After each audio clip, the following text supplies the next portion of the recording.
الختامي الصادر عن منتدى المرأة السورية وصناعة المستقبل برعاية مجلس المرأة في حركة المجتمع الديمقراطي وبمشاركة نخبة من النساء السوريات صناع القرار وممثلات عن المؤسسات الإدارية والاتحادات الثقافية والأدبية والتشكيلات الأمنية والعسكرية وشخصيات نسائية مستقلة، انعقد مؤتمر المرأة السورية وصناعة المستقبل يوم الثلاثاء المصادف ل 4 آب 2026 في مدينة قامشلو لرسم ملامح مستقبل سوريا، إيمانا بأن المرأة هي الركيزة الأساسية للسلام والضمانة الحقيقية لتمتين النسيج المجتمعي وصناعة الحضارة. ناقش المنتدى واقع المرأة السورية عبر 3 محاور رئيسية، وهي المرأة والسلم الأهلي، الحماية القانونية والدستورية، القوى الناعمة ودور المرأة.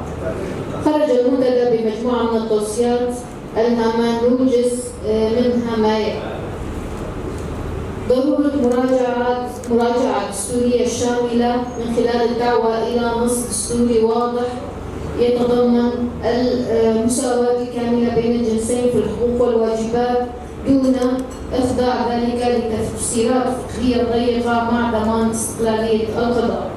العمل على سن تشريعات تضمن مشاركة المرأة الفاعلة في مواقع صنع القرار كوضع نسب الكوتا لتمثيل النساء في المؤسسات المدنية والعسكرية والدبلوماسية مع مراعاة تمثيل جميع المكونات السورية.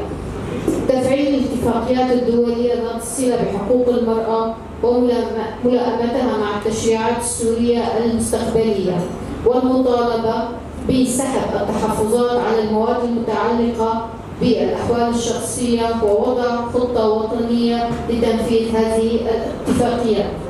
إقرار قوانين تجرم العنف الرقمي والتحرش الإلكتروني وتوفير آليات إبلاغ آمن والدعم النفسي والقانوني للنساء المستهدفات. حماية مكتسبات رجاء من خلال السعي لإقرار قانون يبقي على القوانين الخاصة بحماية المرأة.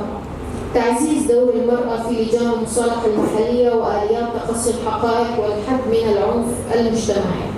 إدماج المرأة في استراتيجيات بناء السلام والأمن المجتمعي، والاستمرار في النضال النسوي عبر تحالفات حقوقية عابرة للطوائف والمناطق لضمان حضور المرأة في كافة مفاصل القرار.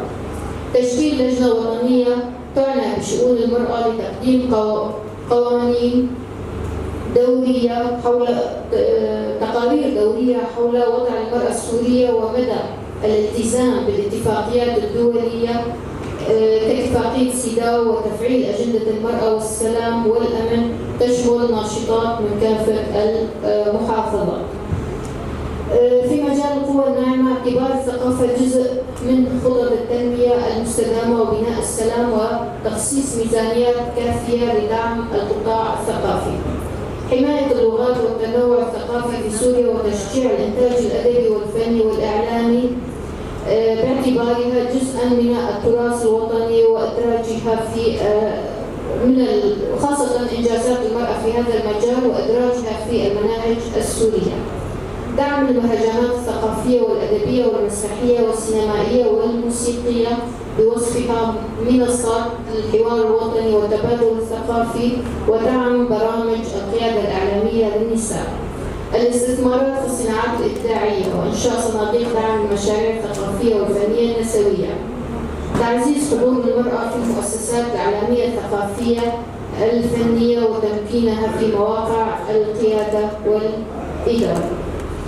في مجال التعاون الدولي، إنشاء شركات ثقافية دولية لتعزيز حضور الإبداع السوري في العالم وتدريب الكوادر النسائية لدعم الصورة الإنسانية لسوريا.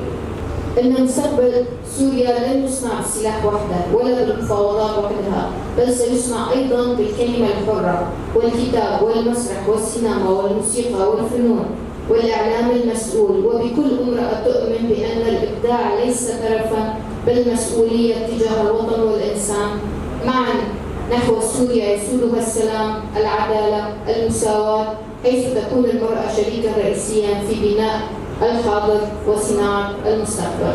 قامشلو 4 آب 2026.